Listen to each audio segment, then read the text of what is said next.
qorichike qoricha mali kuni kampirake sijibisi sukuni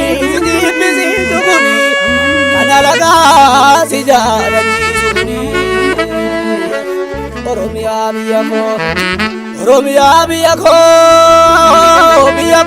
tani lage dani gare biya dalo ni digam dabale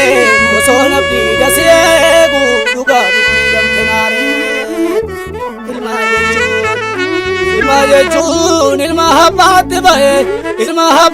bae magatin ka buyo dabe sabe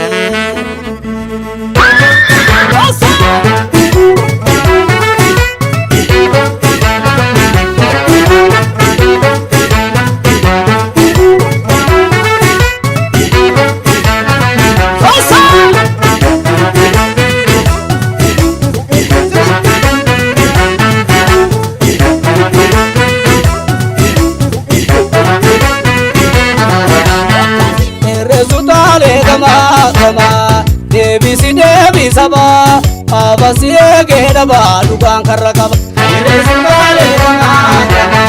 debi saba abasiye geda ba dukan karakaba resumale gama debi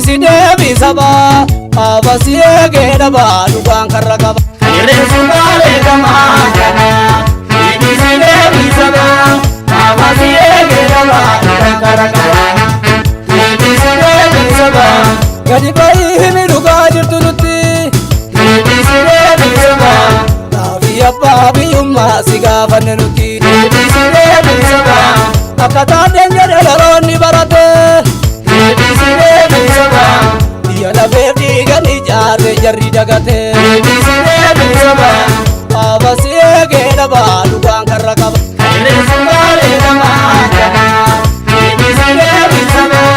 Abasiye geeda Jagota malo,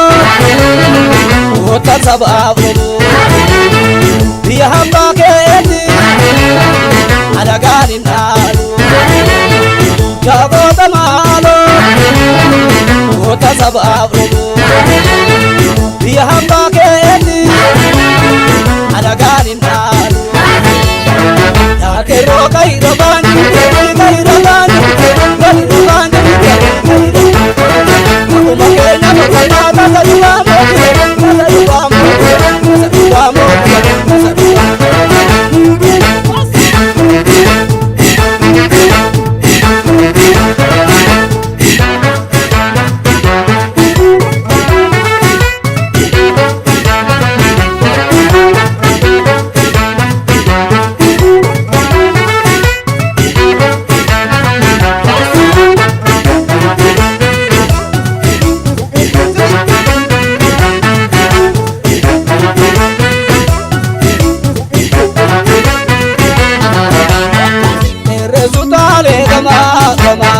Debi saba abasiye geda baalugaan karra qaba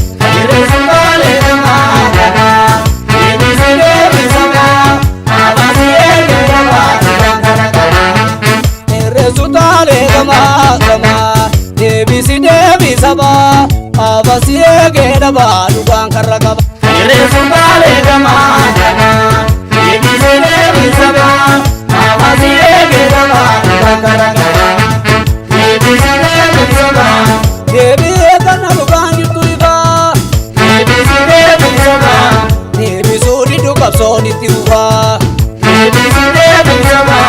Kesatun bana rota sobani Debi saba Gori famem bulu burte panerusi Debi saba Abasiye geda baalugaan karra qaba Resumale gama Debi saba Abasiye geda baalugaan karra qaba